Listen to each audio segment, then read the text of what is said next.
be as relevant to the topic at hand, we'll ask you to pop it in the parking lot, which means we'll come to it at another time. If you do have any questions, I see something in the chat box. Are we supposed to see all participants? Now I see that there are 41, and I see a number of people's faces, their video streams in my first screen. And when I go down to the arrow and I press that arrow, I can see the next page of participants. So Mary, I hope that answers your question. We should be able to see all the participants, but you might have to flip through the different pages. Okay. All right. And like I said, if you have any other community agreements that you'd like to add, please drop them in the chat box and we'll make sure we honor them. We'll go to the next slide. Happy to turn it over to Clemma. Hi, Clemma. Hi, everyone. Good evening and welcome to session 2 of the Women's Coalition Forum on Racism. The time is now. Discuss, digest, and dismantle racism. Our number 2 session today focuses on race is a myth and class is real. What's really exciting about tonight is we're actually celebrating World Human Rights Day for those that don't know. So this is the perfect time to be holding this forum because we're celebrating Human Rights Day. We also want to acknowledge that it's also at sunset, the first day of Hanukkah. So I don't know if any on the call, even if they're not on Zoom today, they might see it later. We also want to recognize that Hanukkah starts at sunrise tonight.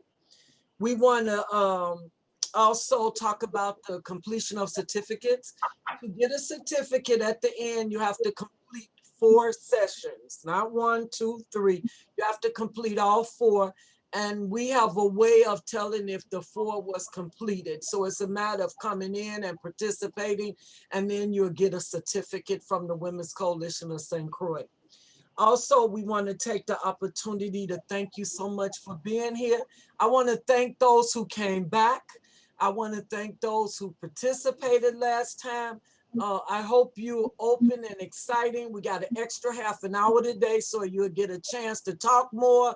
We'll get a chance to report back. We didn't get a chance to do that last time. And I'm hoping that you continue the conversation, continue to feel safe, have those dialogues, and remember in the end, we all moving toward a positive solution. Again, thank you all for being here, and I'll see you later. Clemma, such an energetic start to the evening. Again, we'll ask that if you happen to not be on mute and you're not speaking, we'll ask that you put yourself on mute just to kind of preserve the listening space for everybody else. So thank you for that. We'll go back to our slides. And I'll ask Carolyn to pull those back up for us and bring us to our next part of the evening, where we'll welcome some conversations from our contributing guests. And I'm going to give a quick overview. And Carolyn, if we can make this a little larger, just so everyone can see it, that'll be very helpful. We have our very good friend, Kemet Aman Lewis, who received his Bachelor and Master of Marine Sciences degree at Savannah State University. For a decade, Kemet was the Coral Conservation Manager for the Nature Conservancy's Caribbean program. He managed the region's work on coral reef restoration in the United States Virgin Islands, the Bahamas, Cayman Islands, British Virgin Islands, Curacao, Grenada, Cuba, Guam, and China. And Kemet holds a very special place in my heart. He was one of my very first friends in the Virgin Islands. So thank you, Kemet, for joining us tonight. Tariq, how are you? Let's see. I think I saw you. If you can do me a favor and wave. There you are. He graduated from Duquesne University with a master's degree in clinical mental health counseling. Tariq founded Greater Changes, a behavioral health and wellness startup with Tamra Mohammed, his business partner and wife. Tariq's core values include a willingness to advocate for the rights of others. Tariq, thank you so much for joining us for the contributing conversations tonight. Charlene, how are you? I see your photo. I hope you're able to hear us. If you're able to come on video, that would be fantastic. She has been involved in wellness and alternative health for over 23 years. As an inspirational speaker, media personality, and workshop facilitator, she is known for her practical, no-nonsense approach that encourages her audience to view life from a different perspective and without judgment. Her new work, Journey to Self, helps participants to look at the subconscious, emotionally perceived behaviors that have influenced their daily lives. All right, with that, we'll give everyone a round of applause, and we'll go ahead and get started with our next slide and the conversation itself. And we will ask, we don't always ask it, but we will ask that right now, when the panel has their conversation and they respond to this discussion question, we ask that you take notes. Why? Because all of our breakout rooms will relate to the discussion you'll hear. So let's get started. The discussion that we've prepared is the following. What is your position on the following statement? Race is a social construct not supported by science to reinforce classicism and oppression. Heavy, right? So we've got Kemet, Tariq, and I think Charlene. I didn't see Charlene. So I'm gonna get started with Tariq. Tariq, if you're on and unmuted, we'll ask Tariq to respond to that first. Tariq, we'll give you 5 minutes. Are you able to unmute? There he is. Hi. Yeah. Hey, good night, everybody. Good night. Am I coming in clearly? Yes, you are. Thank you. All right, awesome. If you could, I didn't get to write down the entire thing. Race is a social construct not supported by science. Yep. So I'll see if I can post the question itself in chat. Right. 1 second.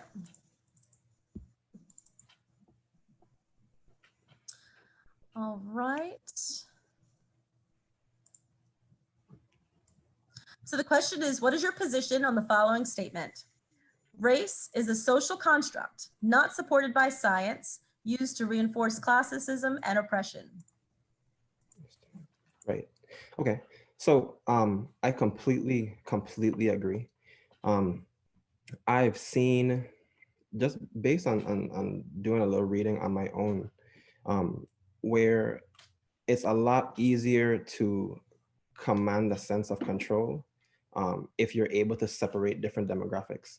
Earlier, I know you said like to keep it within the context of the Virgin Islands. So briefly, when I was growing up, as far as race being a social construct, I never identified myself, or I never like saw myself as Black. I never saw myself as African American. But before anything else, I was a Crucian. I was a Virgin Islander. I am Stanley Jacobs' grandson. My great grandmother is Florita Peterson, and that's how I identify myself.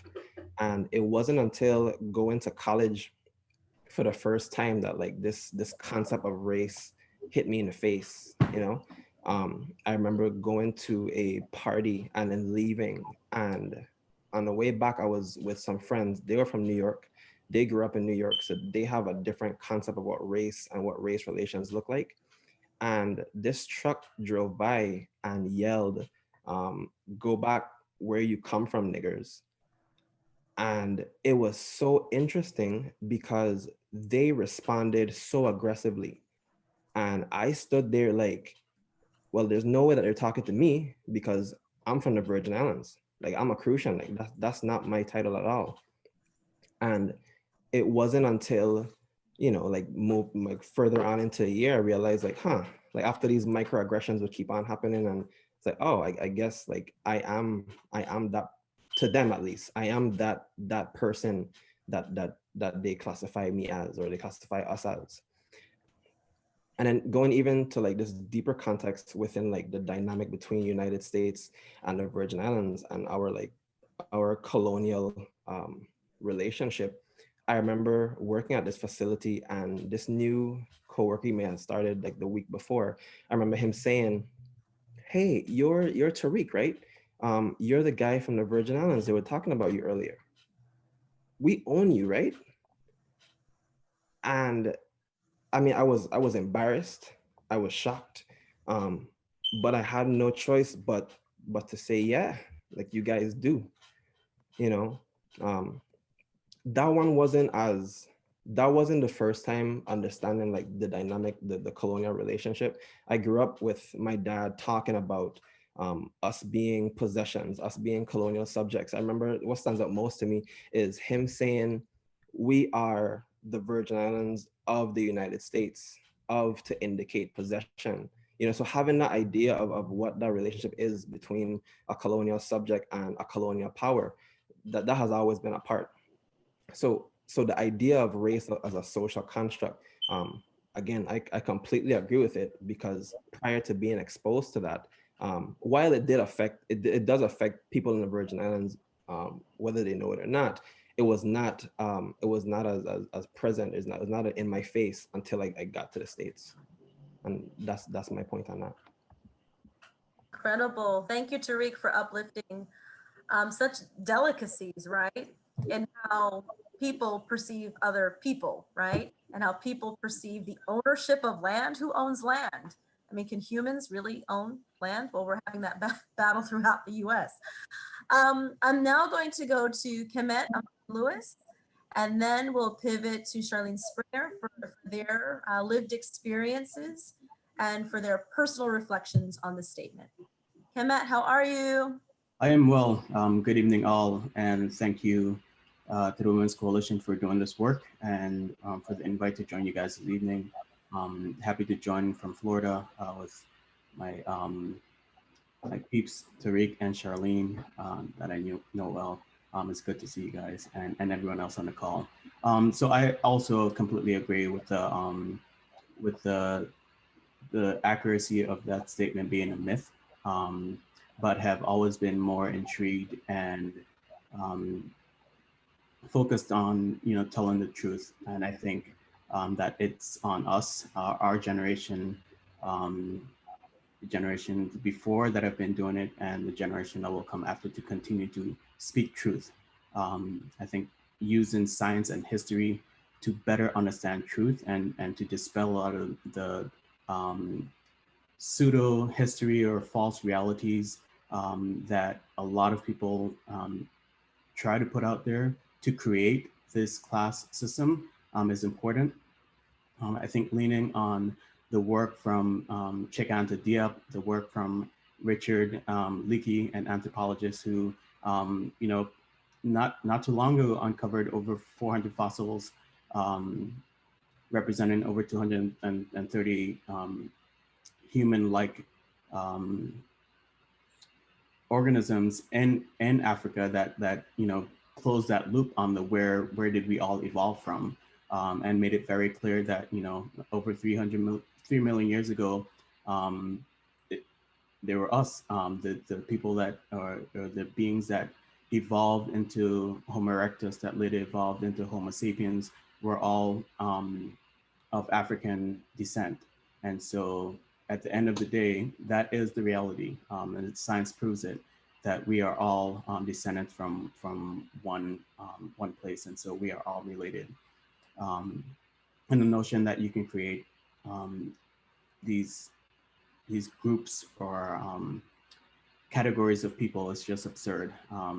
I think the more that we start to tell those stories, the truth, the more that we start to talk about Egypt or Kemet's role as being the first civilized nation in the world, being from Africa, the more that we tell the stories of the Africans that sailed across to the Americas way before Christopher Columbus, and using data, which includes his own notes in his journals that say that the Americans recalled darker skinned people traveling way before he did. The more we understand African and Caribbean roles in the development of the United States, which is by many considered to be the superpower of the world right now. But when you think about everything from architecture to invention, civil rights movement, arts and entertainment, literature, sports, politics, medicine, military law, science, people of color have been leading the way for many years.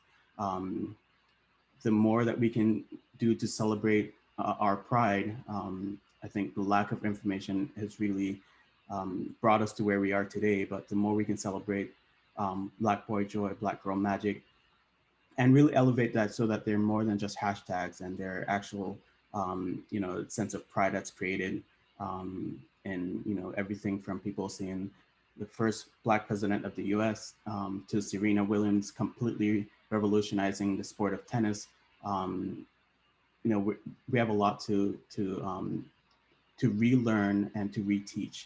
The Museum of African American History in DC is a perfect example of what that educational system could look like.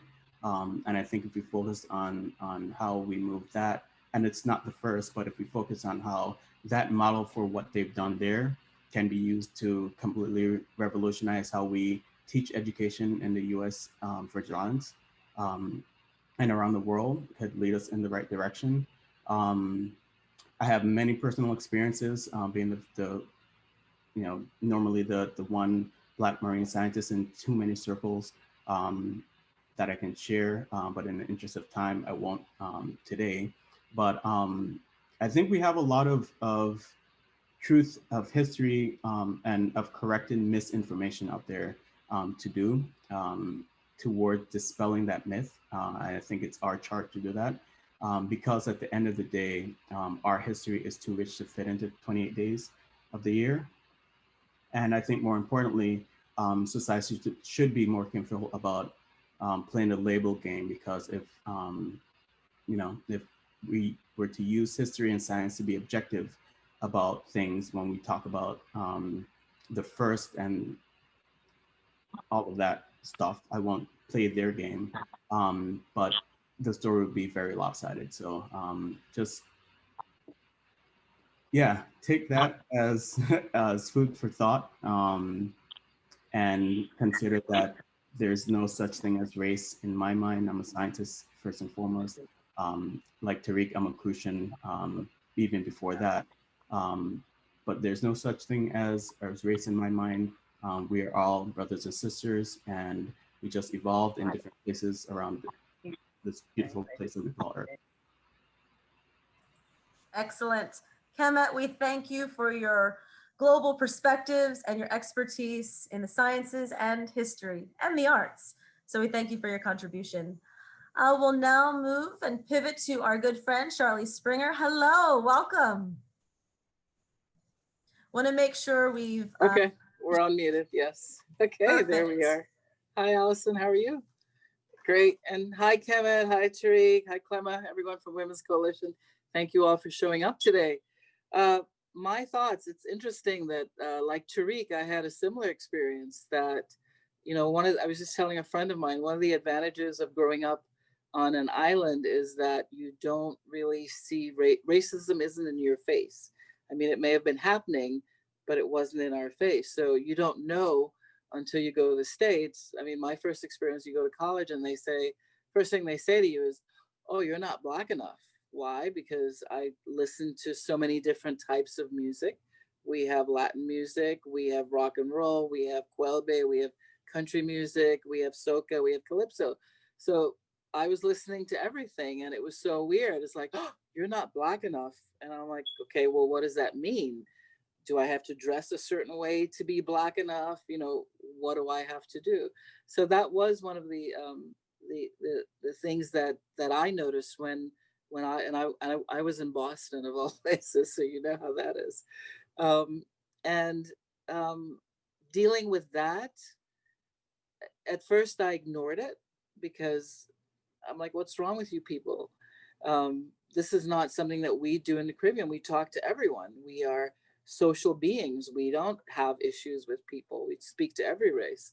And as I said, I didn't really see how bad it was until a friend of mine came to visit, and she's Hispanic.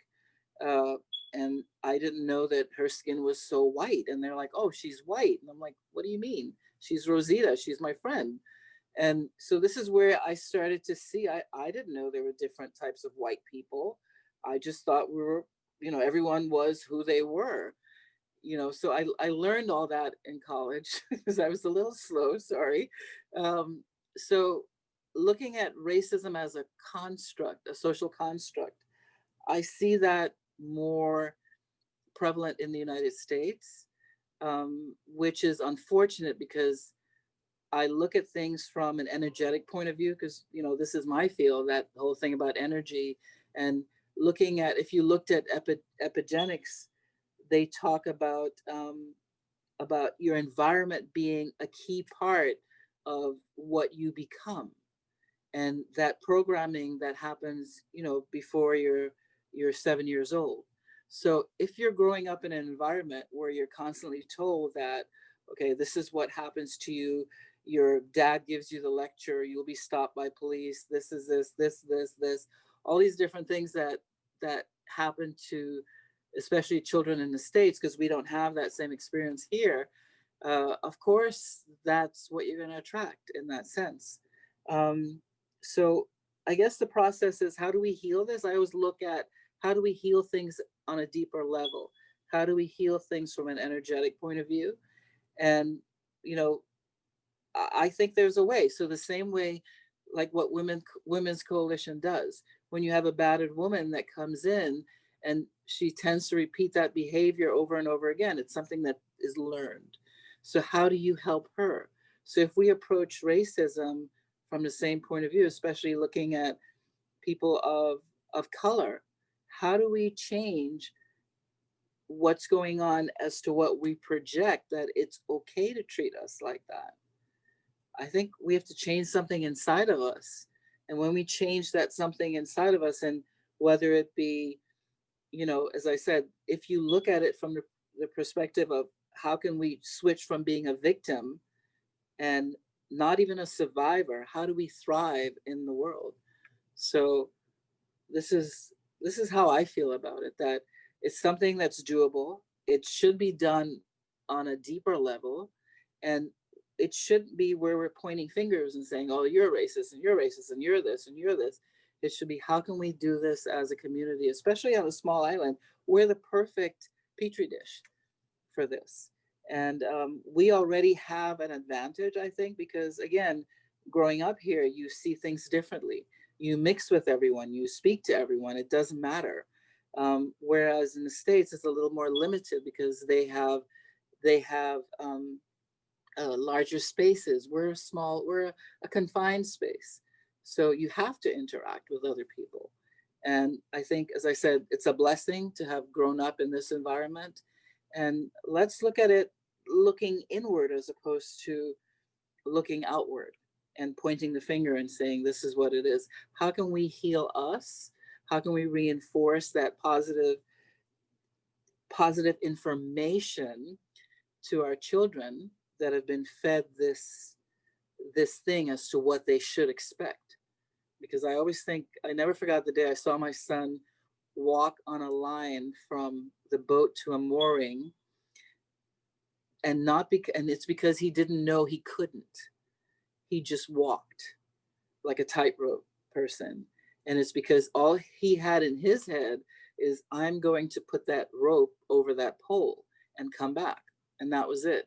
And he walked, and we were all like standing there, you know, jaws dropped, going, oh my God, what is he doing? So if you don't know it, then you will not have that experience. That's how I feel. And, you know, let's look at things from an energetic point of view also. Add that into the conversation. Thanks. Oh, thank you. And energy like you have, limitless, and it's transferable. You know, we know that trauma that results from racism is generational. Yes. If we begin this introspective exercise of healing, how many generations that will lift and impact. So thank you, Charlie, for your introspective perspectives and reflections. We really appreciate it. Thank you. Carolyn will ask you to pull up our next few slides, and if we can ask Lisa. Hi, Lisa. I think I saw you just a few moments ago. We'll ask you to give an overview on some data.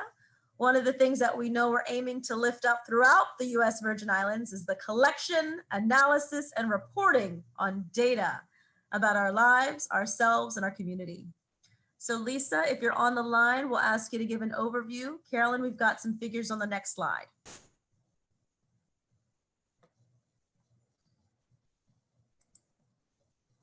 Lisa, can you hear? Can everyone hear me? Yes, we can. Thanks for joining. Oh, thank you. And another energetic session. Yes, the data that we're seeing is trying to establish from a factual basis, obviously, that there is, as we are saying in this session, no such thing as race, but class is real.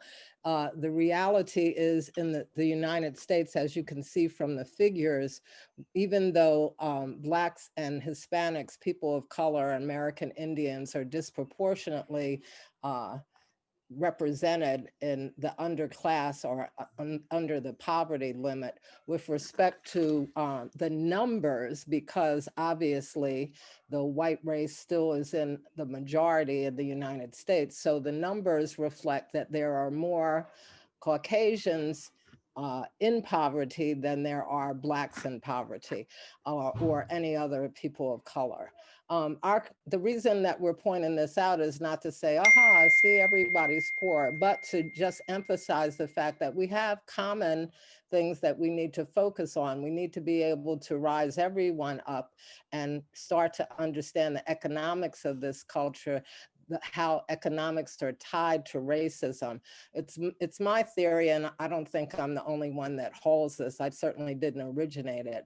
But as we've been talking about tonight, that race is really a biological myth and a social construct, and it was utilized and still utilized to keep people in check. And as long as we don't recognize, we as a community, we as different groups in the community, that we are all one and we would all profit from dismantling racism, we're going to continue to have these conversations. And it's also my belief that the people in power way back when, our forefathers decided, in order to justify using people as animals, basically, in slavery, to pursue their attainment of wealth and their maintaining of wealth, that they used racism as an excuse. The poor whites bought into this myth, as in some ways Blacks did too, by our internalized racism over the centuries. So these are the problems that still exist. On the one hand, Black people not recognizing our power, and more globally, or I should say more universally, poor people not recognizing our power, because our power is in numbers. I mean, we far outnumber the 1%ers. If you look at the statistics,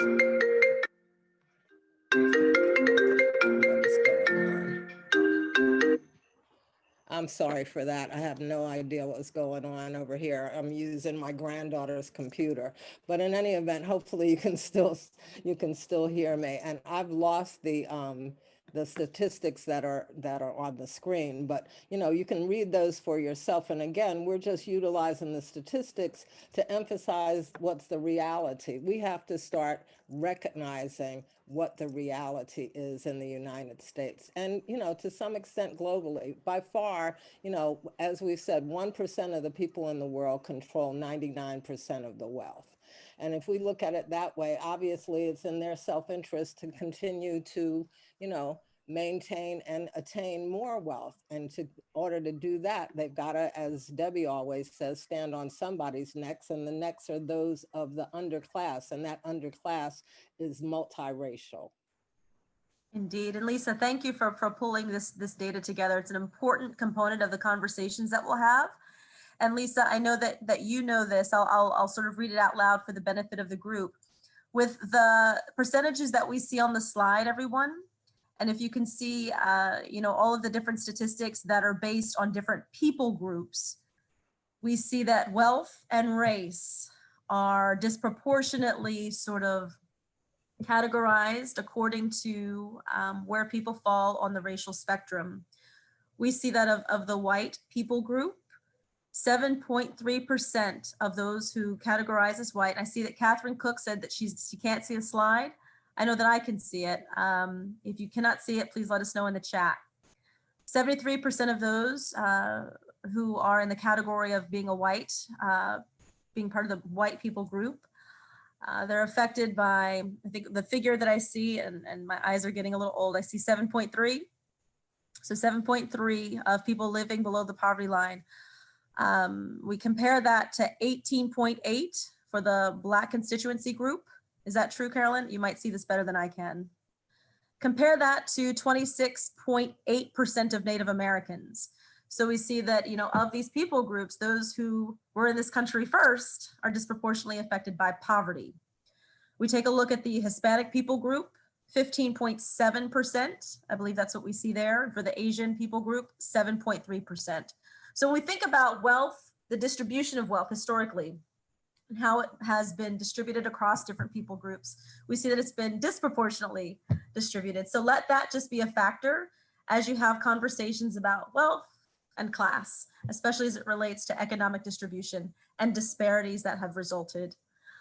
So right now, if I'm not mistaken, we're going to go to our next slide. We're going to be managed into different breakout groups. Two things. As soon as you get into your breakout groups, we'd love for someone to volunteer as a note taker, and that person will also report out. So that's one volunteer. Your second volunteer is going to be a timekeeper. Now you see we've suggested that you have 15 minutes to discuss each of the questions on your slide. And what I'll aim to do is I'll aim to copy and paste them, or Carolyn or Deborah, if you can do that. Copy and paste the questions or type the questions into the chat box so that when we go into our breakout rooms, we can easily see the questions. So for those who are not able to see the screen, first question, which thoughts from the panel resonated most with everybody in our breakout room? Second question, how does this conversation translate into action, right? We heard some of the lived experiences from our three contributors. We'd love to sort of draw out how this conversation impacts day-to-day life that we experience. Third question, what is the action item each person is willing to take in our group to really impact what these statistics look like and what the lived experiences of our friends, community members, and family members looks like? Jessica, thanks so much for putting in some statistics. You are invited to be a part of our next webinar to continue this conversation about data. We always love data. So thank you for your real life and real time checking of it and contribution of some figures. We appreciate that. All right, so, and I think those figures are pretty close to what we had, so we appreciate you double checking. Any questions if you want to put in the chat? I think we're all squared away with where we're headed. So are we ready to move into our breakout rooms? I think we're ready to move. Okay, I'm opening up all rooms, and just all anybody has to do is accept the invitation. I felt like we were just getting good. We were just getting into the heart of things. Well, I made new friends, and so I can always, lean on these times and these spaces to have safe conversations with people who have, like-minded visions and hopes for a beautiful community and a beautiful USVI and continued great relations when it comes to all of our people groups. So thank you everyone for participating in our breakout rooms. We hope the conversations were meaningful and rich and transformative in some ways. So we're gonna give some time to some report outs. I see that we have a number of groups that were represented in our breakout rooms. Do we have any volunteers to maybe kick us off? I know we had some note takers that were appointed, hopefully. Does anyone want to get us started? If so, just let us know in the chat, and I think we can arrange for you to get set up. Any volunteers? If not, I'll sort of popcorn around the room. I can start. Thanks, Lisa. Yeah, I can start because I had a great group, but everybody decided they wanted me to work still, even though I have a big mouth. But anyway, but with respect to our action item, what we talked about is sort of 3 levels of action. One is confronting folks when we recognize that there are some issues they might have, whether it's internalized racism, whether it's an affront to us as a person of color, or some negative comment they make about a group or whatever. The other was mentoring young people. And because we recognize that education is the key to getting people to understand all of the concepts that we're talking about and to move people along, recognizing and confronting people where they are, but not confronting them in a negative way. And then ultimately, which is what I hope we get to in our fourth session, our group also said they wanted to unite with some community groups that are already doing the work so we can move this dime along. I heard that, Lisa. That's a word. Thank you so much. I see in the chat group we've got Linda Garvin, who is joining us to give us some notes and insights from Group 6. Linda, how are you? I'm good. Can you hear me? Yes, we can. Thanks. Okay, great. Our group really focused primarily on the need to change attitudes, change how we can stop being survivors and become thrivers, which I thought was a good way of putting it. And it really kind of all came back down to education and how do we look at educating well, the things that we say to young people and how we educate them, and how do we look at changing curriculum, et cetera, to help make that whole system work better for our young ones on island, and as a result, the whole community.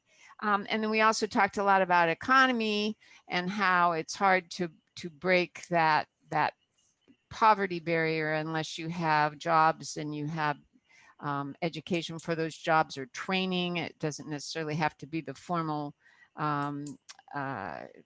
education. It could be a trade, and how we've taken such heavy hits here that were beyond our control for quite a while, and that needs to be an area of focus. And we talked a bit about, there have been programs in the past. I know one person mentioned the JTPA, Department of Labor program, for helping young people get into the job market and teaching them how to be a good worker, so to speak. And that's about, we ran out of time. That's as far as we got, but had a great discussion. Indeed. And Linda, thank you for your incredible leadership with taking notes and reporting out. We appreciate it. Let's see, who do we have next? Do we have Miss Gail, who's willing to offer some insight from the group that she was in? Let's see, do we see her? Let's see, if not, I know that Jane was in our group. Jane, are you still with us to offer some notes from our conversation? Miss Gail and I, Miss Alice and Miss Gail, there you go. We'd work together. Okay, perfect. Thank you, Saida. How are you? I'm well, thank you. So I had a delightful group. One gentleman who I would imagine identifies as white, one woman who identifies white, a person of color teen, myself, and another woman of color. And I think the thing that was discussed most ardently is the fact that there is an issue with the education of it all. You know, how do you learn these things? How do you unlearn these things? And we had a great conversation where people sort of shared their perspectives about the first time they started thinking about race and whether it was a healthy experience or whether it was not. And that was one unanimous experience, that it was a fairly unhealthy discovering of the other. And then it was just great to hear, you know, because if you don't talk to people, how do you make any change? There was a wonderful young woman towards the end who said that it's more than a notion to cut through all of the pain and the hurt and the injustice, that it's not a simple task, that indeed it is something that truly pushes the envelope on how to change the world.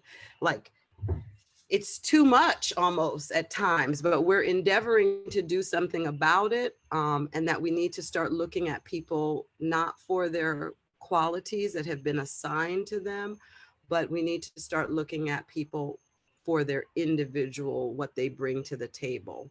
Then you might find more allies, you might get better conversations, and we can lay to rest this age-old myth of race. And then we can start finding equity around finances and economics, because that's really how the age-old myth kind of locks in. And Miss Gail was so eloquent and wonderful, so I'm hoping she'll piggyback for a second or two.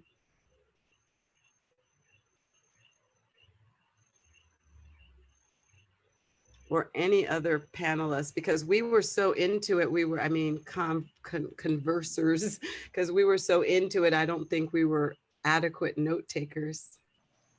And I will just chime in for a second and thank you, Saida, both for doing that for our group and for your kind words to me. I think you've covered really a lot of it and in a better way than I might have said it. I do think that starting with, you know, what resonated among the speakers, just that none of our experience in discovering quote unquote race is a happy experience, whether it's something that you learned very early, which I think oftentimes white America sees distinctions very early on, or if it was something the three speakers described, not learning till later when they came to the United States. It didn't enhance our lives. It took away from our lives and from the way we feel about other human beings. And again, this idea that we don't want to rewrite history, but we really have to look at our education system and talk about new authorship of the books that we're using in our curriculums and making history a more important part of the curriculum so that people know where they came from, but they're getting a more accurate view of everybody's role in history, not just what sounds nice and is comfortable to talk about. Gail, thank you so much. Saida, thank you so much. We appreciate you. Well, next we'll hear from, let's see, maybe 3, 4 other folks I see in the chat. I want to make sure I'm pronouncing this correctly. Kiyama, am I saying that the right way? Kiyama? Yes, yes. Welcome. How are you? Thank you. So I was in the group with Charlene, Levon, Jane, Donna, and Norda. And we started off talking a little bit about the culture shock that some of them experienced when they went stateside. And then when we started talking about how to translate the conversation into action, we talked about emphasizing school curriculum and teaching VI history in the schools. Also paying attention to the language and some of the ideas that we communicate through the words like good hair, bad hair. Somebody even brought up this quote that I don't like anything black but a Cadillac. I mean, that's the kind of stuff we've been brainwashing ourselves with. And that's that internalized racism and oppression that we perpetuate toward one another. We even talked about the concept of the brown paper bag, all of these ways in which we perpetuate some of the racism, starting with the kids, with young people, which is why the education and school curricula is so important. Identify existing resources. Somebody mentioned parenting classes, and of course, we chimed in and talked about the Women's Coalition offering parenting classes. Let's see what else. Oh, working on our energy so that sometimes we can't directly intervene, but we can send out some good energy and we can continue to work on our own energy so that we are modeling and exemplifying what it means to be a nonviolent human being, an inclusive human being, a caring human being, somebody with compassion. Elected officials, somebody specifically named Genevieve Whitaker, who has emphasized evidently school curricula, and that we should not only hold her accountable, but we should really, really get in there and support her in those efforts. So those were some of the things that we mentioned. Group members, anything else that we should add?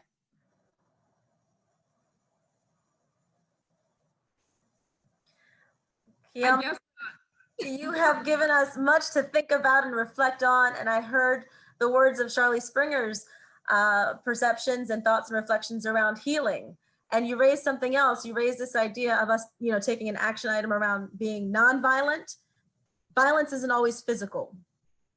Racism is violence in the mind, right? And how we have a control over that and a grasp over that is so important. Whether it's racism that we experience, or it's outside of ourselves, or to your point, Kiyama, internalized racism, right? And so that's an action item, that we've always got to be mindful of and present within, as we honor that space. So thank you for that, Kiyama. Next in line, we've got Jane, then John, and then if I can see his name, I just saw it, Trevon. So we'll go Jane, John, then Trevon. Jane? Hi everyone, and just want to say thank you all for putting this on, and it's been super informative and really enjoying it. So my group was, let's see, myself, Catherine Cook, Elizabeth, Alethea, and Allison. So we had a discussion. One of the things that we all sort of seemed to identify with from the speakers was the idea of identifying as Crucian and the real differences between being born and growing up in the US versus in the Virgin Islands, and especially in St. Croix. We also touched on the differences between the islands within the Virgin Islands, because I actually am over here on St. John, and I think everyone else in my group was from St. Croix. Is that right? Yeah. And yeah, and then we touched on the idea of barn here. I love this saying that Elizabeth brought up, barn here and my belly button is buried here. So that was sort of just encapsulating the sort of differences of being able to identify having generations that were living in the same place and being able to trace that. So that sort of framed a little bit our conversation. And then when it comes to action items, things that we kind of brought out were the importance of learning everyone's story and being open to listening first and then sharing your own insights. Let's see, and then just also learning our own family histories and understanding those and how they shape us. And I think Allison, maybe you or Elizabeth, I don't know if anyone else wants to add more about what our group talked about. I'll leave it at that. Thank you. All righty, thanks, Jane. I'll add something that we learned from Elizabeth as we were going around. She said, I'm going to take a pause before I jump in. And so I really appreciate that moment of learning and clarity for me, Elizabeth. Sometimes we just need to take a beat before we respond in a conversation. So that was another one of our action items, was to be mindful of taking a pause, before we respond. This is something that, this is my life, period.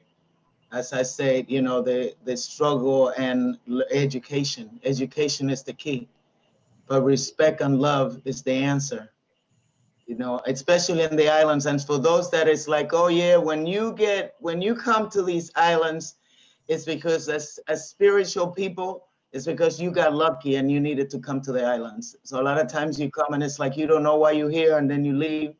But as an islander, when you know that you're part of the island, because spiritual, we won.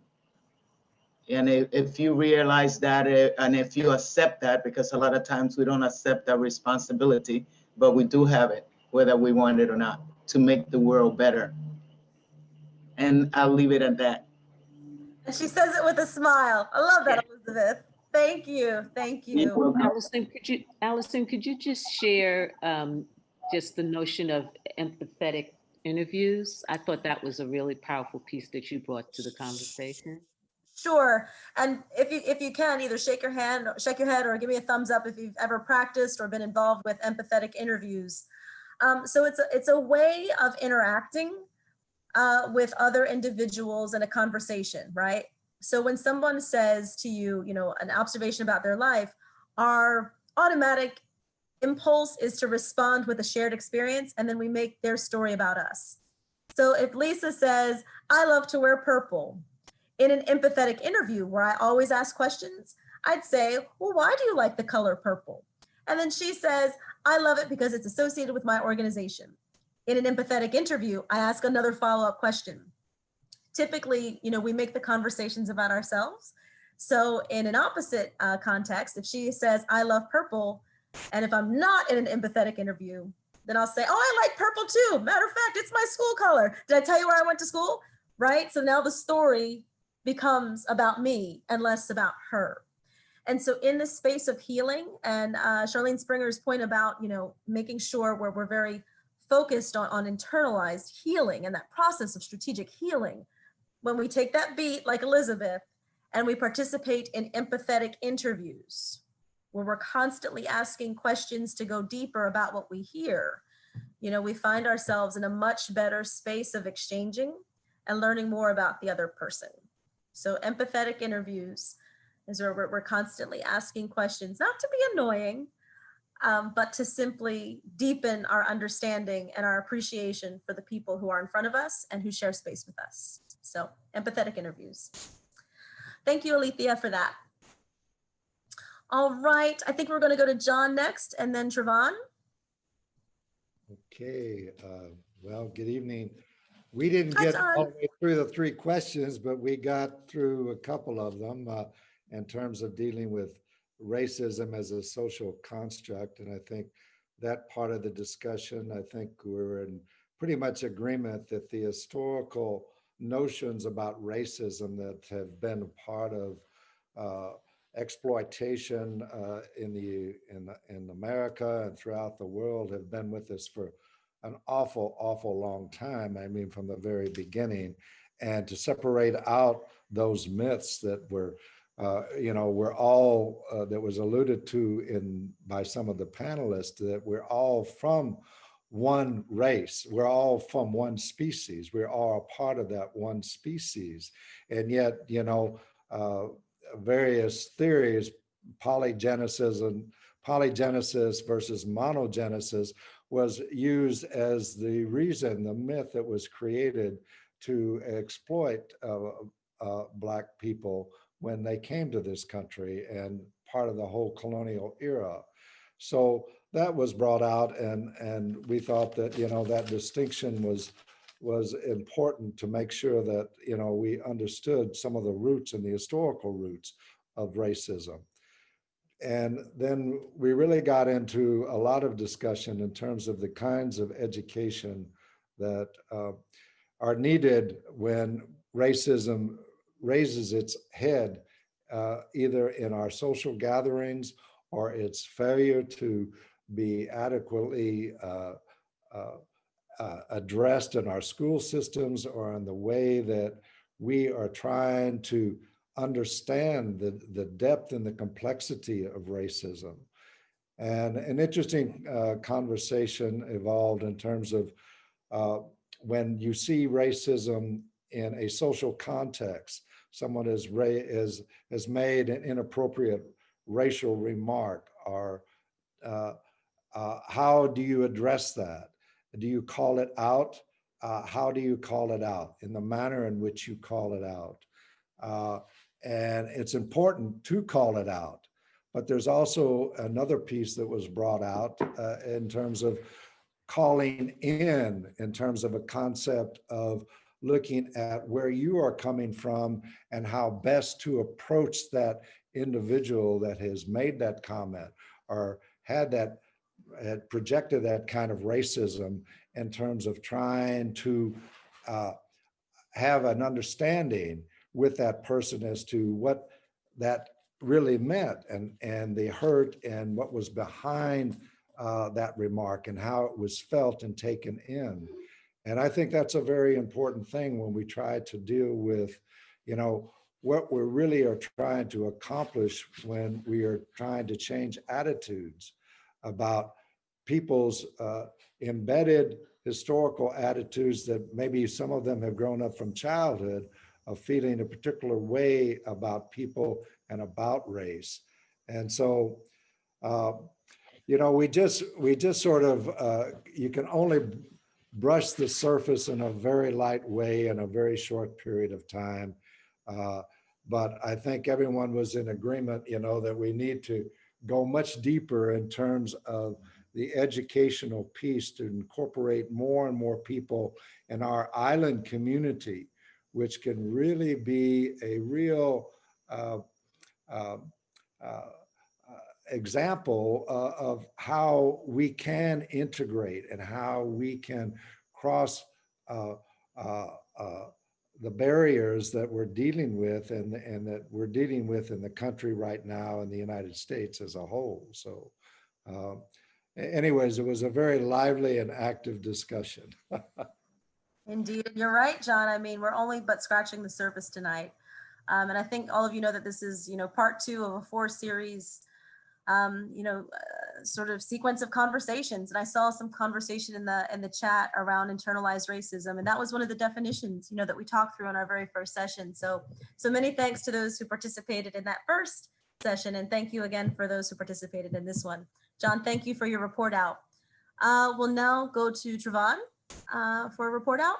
Yeah, so some of the points that came up in our group, the familiarity with the fact that where you started out determines how you see things.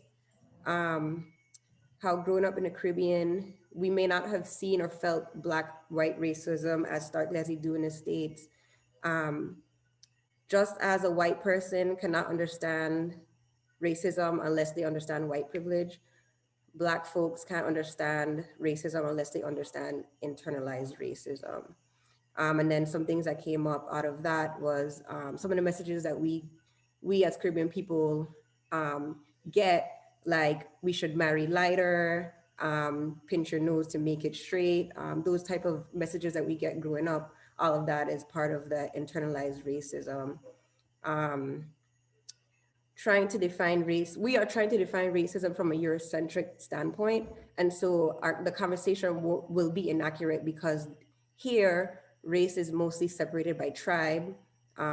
Your family grouping is your race here. So, differences down here are more focused on whether or not you're first generation born, whether you born yeah or not. And so we kind of need to look at race from that context. Let's see. And then a lot of historic things came up as well that I myself didn't know about, like the split between Good Hope and Country Day School, and how that was based off of racist ideals as well. And another thing that came up is how all of this has to have some type of psychological effect on us that needs to be dealt with and resolved in order to heal. And to avoid that, people are saying that down here we always got along, and that's not the case. We did and we do have issues with Black-white racism in the Virgin Islands. So as far as action, some of the things that came up was that we should gently begin to have these conversations, an awakening of white privilege, internalized racism, and the messages that we've been raised on. We need to re-educate with the truth and not the revisionist history, calling people out on their hypocrisy. There was a lot of talk about people in power and the hypocrisy that's going on there, and how that's related to racism as well. And then another neat idea that came up was maybe trying to do some type of like subliminal ads on racism and oppression and those type of topics. Like at the movie theaters, how in the beginning of the movies, they have the previews. So kind of putting in those like subliminal ads to kind of get into people's head about these subjects. So that's what we talked about. Trevon, thank you so much. So many great layers and perspectives of your conversation, and it's incredibly enriching. So thank you for that. I think I saw Maurice hop in with an offer to volunteer. Maurice? Is Maurice still on? Anyone from that group? I'm still on. Yay, how are you? I'm good. Good evening to everyone. I was in the group with Kemet. And for me, tonight was very inspiring in this group because it was a very calm, comforting group. We started out by talking about being Crucian. And as Kemet said, you grew up being Crucian before anything else, because living here on St. Croix is magical and powerful. And it was good to hear that. I can't remember the name of the lady whose children also grew up here. And she said her children were born here. They grew up here, and they're white, and they have the same shock when they go to the United States of America, because they didn't experience. They grew up with Black, white, Puerto Rican, every kind of person here. We had a Jersey girl in the group who said when she grew up, she saw herself as a Jersey girl. There's nothing wrong with identifying yourself as Crucian, because you're not saying that you're better than anyone else. You're simply different. And emphasize the fact that that's one of the things, the action items that we have to take, is that we have to experience people of different cultures and the richness that they bring to our experience and our lives. And by doing so, then you then lose a lot of the false perceptions and fears that you have about people, because you interact with different people. One of the things that came up was, when you look at board, if you had seen today's announcement about Lloyd Austin in the military, and you saw a picture of the Trump White House 2 years ago, they took a picture. Everyone in the room was a white male, and now with Biden, it's changing, and it's just we talk about how it's important to have diverse skills and perspectives and people bringing different views to the table, because then that makes our country even better and improves who we are. We must value each other regardless of skin color and not jump to conclusions or stereotypes. Another thing that some people may not know, that some of us here in the VI, we're from the Virgin Islands, but some of us may have never been to St. John or St. Thomas. And those islands have different cultures and different people and different values than people from St. Croix. So we need to expose people. We need to educate people. The one big thing that jumped out for us was that we need to educate, reform our education system, so we know the truth about being African, Caribbean, and Virgin Islanders, and that then would give us the strength to deal with anything, because I'll end by saying, like Eleanor Roosevelt said, no one can make you feel inferior without your consent. Thank you. Thank you, Maurice. Really appreciate your insight there. I know that we've got some really incredible insight happening in the chat room, and hopefully we'll have some time to lift that up. But before we lift up some ideas that are there, I just wanted to check and make sure that everyone's group has had the chance to have their summary shared. I think we had 9 groups or so I just want to make sure we're giving space to all of our 9 groups. Have all of the groups, have they all gone? I think there's one more group that hasn't gone, maybe group 3. Is there someone from group 3 who might be able to share their summary?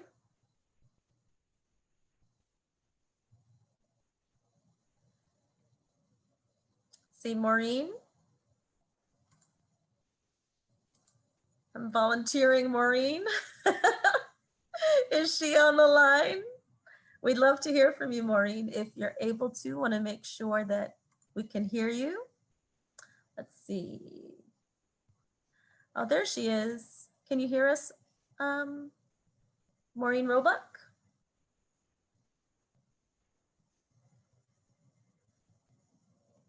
Or is there anyone else from that group who wanted to report out and share?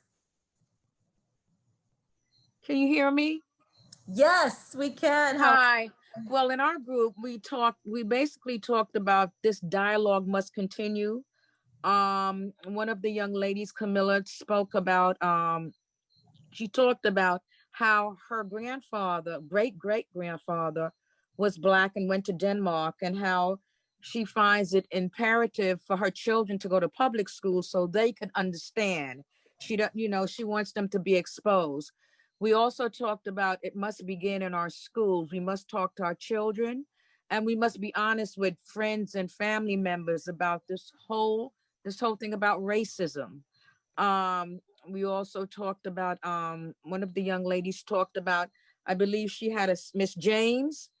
There was a session that she had where they touched upon racism and understanding that sometimes when you speak about racism, it can be painful.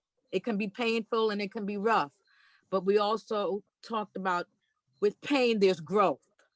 And and again, the dialogue must continue. I didn't take the notes, so I'm just, giving generally what we talked about. Indeed. But I feel that, can I say one thing too? I'm glad that we're having this, these workshops, but I hope that it won't end here, that we will take it further. But there's an interesting book, if I could share that, when I was teaching and when I was working at health, it was a book, Lest We Forget.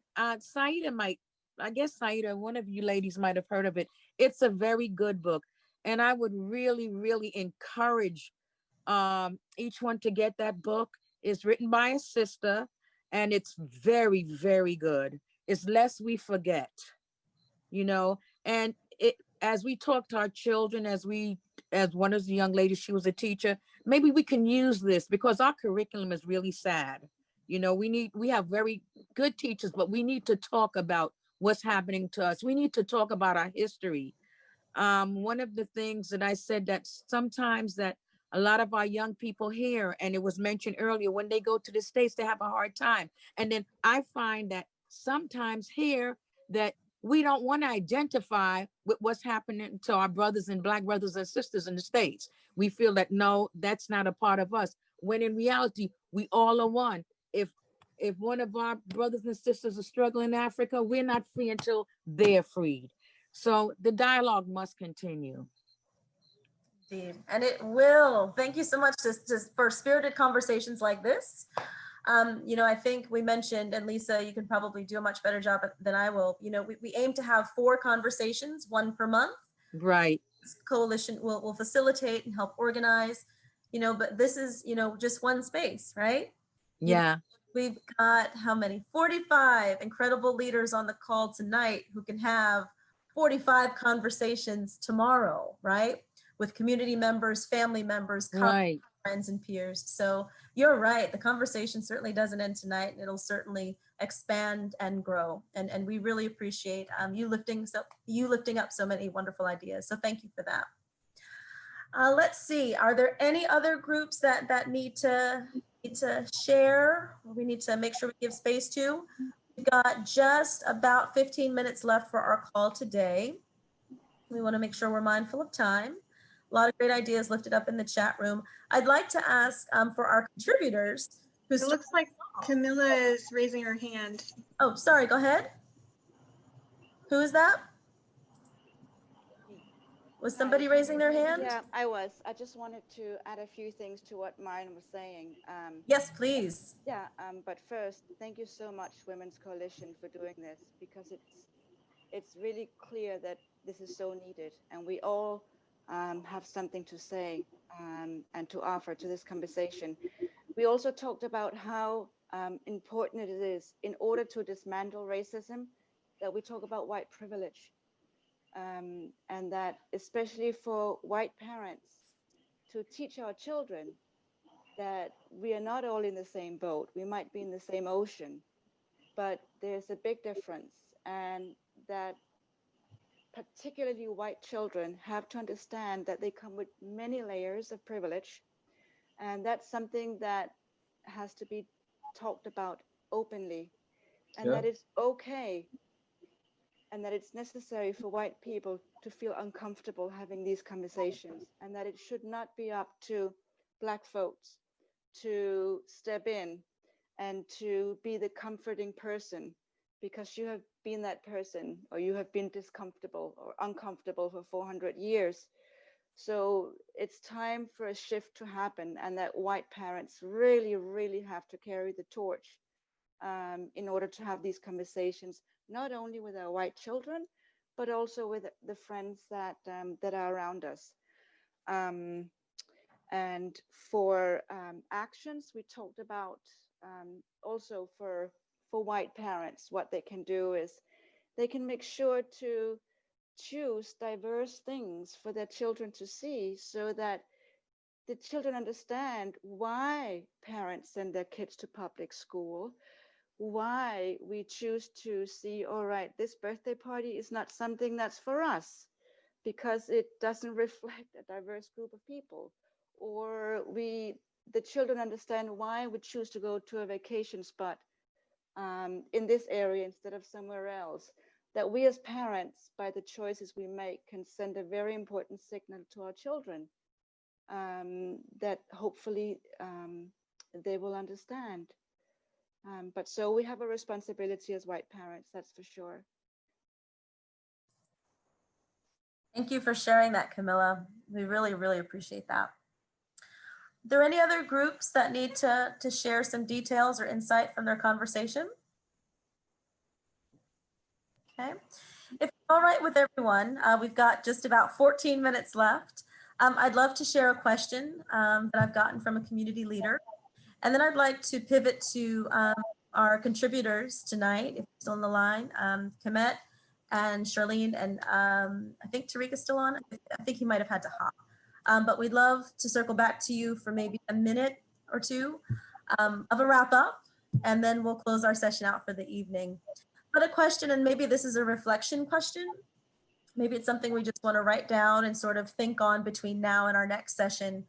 You know, when you think about, you know, memories across all the Virgin Islands, but specifically for those who are on St. Croix, I know a lot of folks are dialing in from St. Croix tonight.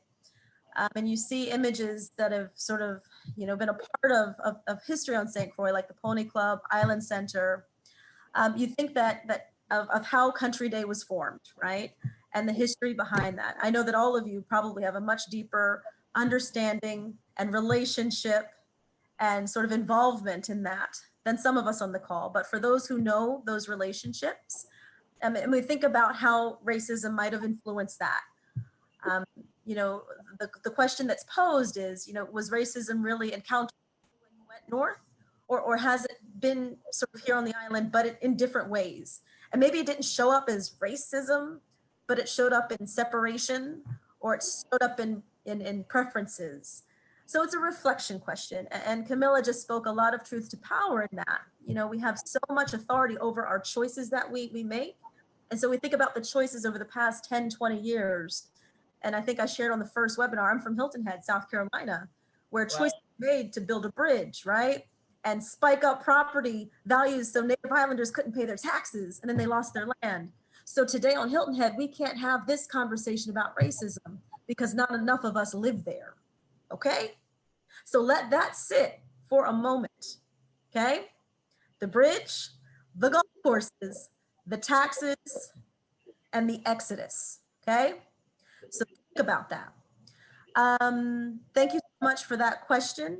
I'll just let that set with all of you and hope that you can think about that.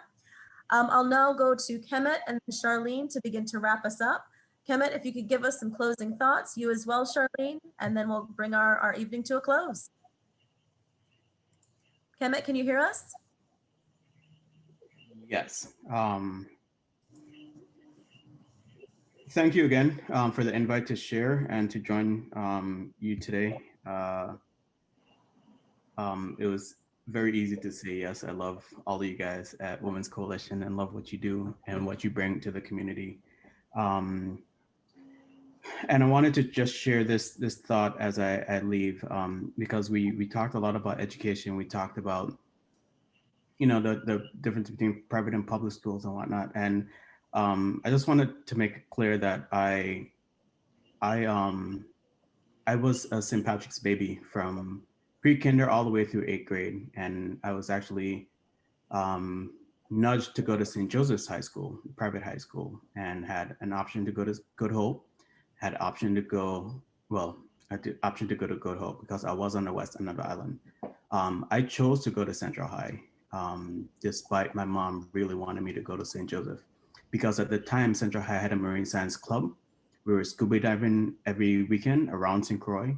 And we had a marine science 1 and 2 program. 1 was in a lab, 2 was at Cane Bay. And we learned everything that we needed to learn about the ocean and marine life at the St. Croix Central High School on St. Croix, at a public high school on St. Croix. And when I share that with many of my colleagues around the world, they're dumbfounded that we had that experience at a public high school on St. Croix. And I chose to go to Central High because at the time, Good Hope did not have that program, Country Day did not have that program, and St. Joseph did not have that program.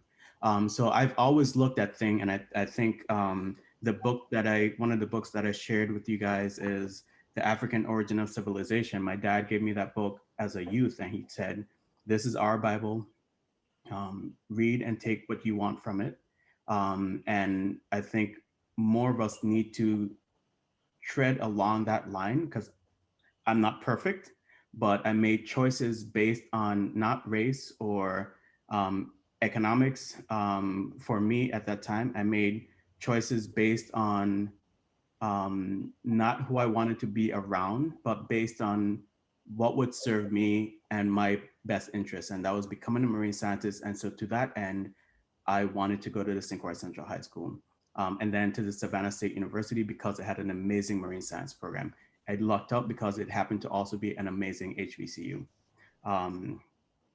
But I just wanted to share that because I think we jumped down that rabbit hole where it's public or private and you have to choose because there are all of these cons on the public school side and there are all of these pros on the private school side. But let's be clear, it's not that it's not that cut and dry because there are a lot of cons at private schools also, and I won't go into that. But I also think, and we started the conversation in the chat, but I also think we need to start to live by example and doing away with labels that don't make sense and don't serve us. I, for one, don't use the N-word, and none of the students that I mentored would ever dare use the N-word around me. I don't believe in race. I talk about people. You might hear me say people of color, but I was very strategic in framing my thoughts this evening and not use race words to describe groups of people. I may have slipped because I'm still learning to try to erase that out of my brain and start to look forward with what is truth and what makes sense. And I would offer that we would all benefit if we started to remove some of those labels that aren't truth and don't serve us from our vocabulary, and in doing that, help others to remove it from theirs also. And that's what I have to share. So good night. Thank you again. Love you all. Great, Kemet, thank you, and go Tigers. Let's turn to our friend Charlie. Are you on still? Yeah. Just for a few thoughts. Still here? Yep, yes. just quick thoughts. So I challenge you all to, when you go out tomorrow, and look at people that you encounter. So when you go to the supermarket, look at what your first thoughts are on that person you see first. So what we're looking at is we judge people constantly.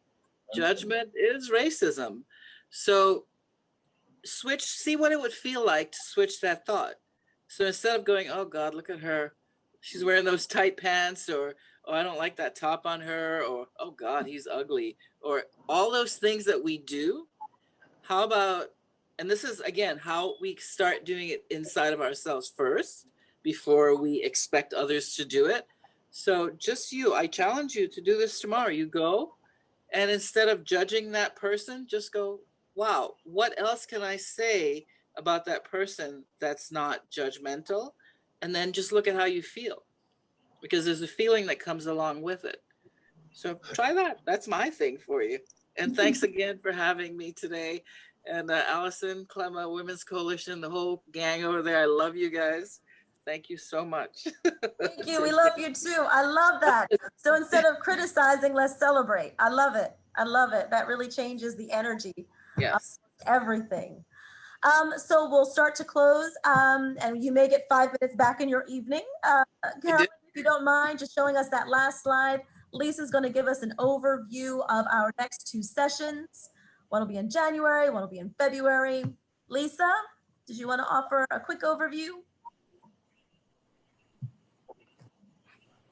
Let's see, I know I saw her. There she is. Can you hear us, Lisa? I don't know if we can hear you. Yes, I think you might be able to now. Yes, we can. All right, great.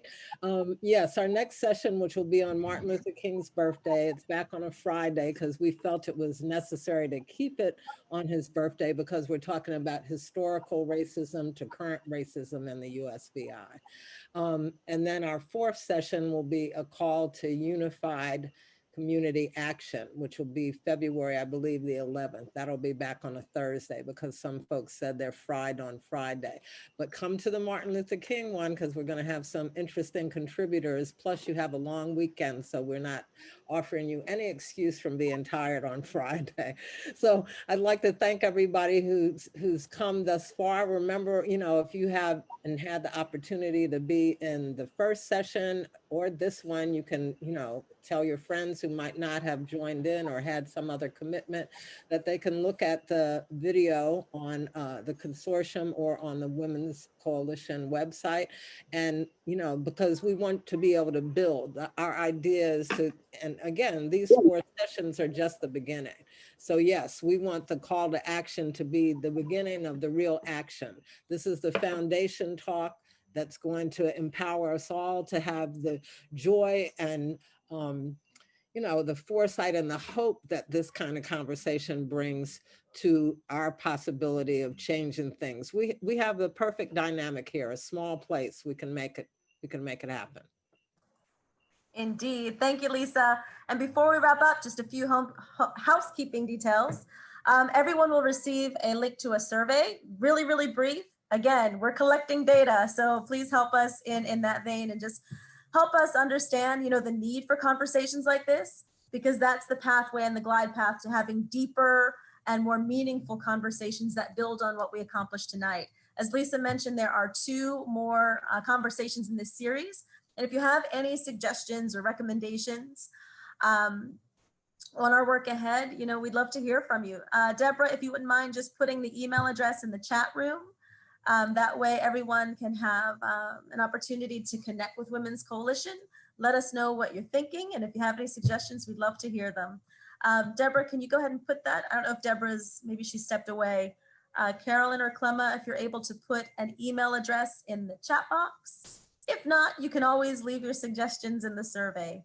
That's always an option. Oh, there we go. If you have a chance to jot it down, it's info@wcstx.org. Would love to hear your suggestions, ideas, and recommendations. Everyone, thank you so much. Have a wonderful night. Take care of yourselves and take care of each other. Love and light. We'll see you soon. Bye, everyone. Buenas noches. Bye, everybody. Buenas noches. Bye. Good evening. Bye. Thanks Good for night. joining us. Thank Bye, you. everyone. Saida, thank you. Good night. Night, everybody. Good night. Good night. Oh, wow. Leave. Thanks, everyone.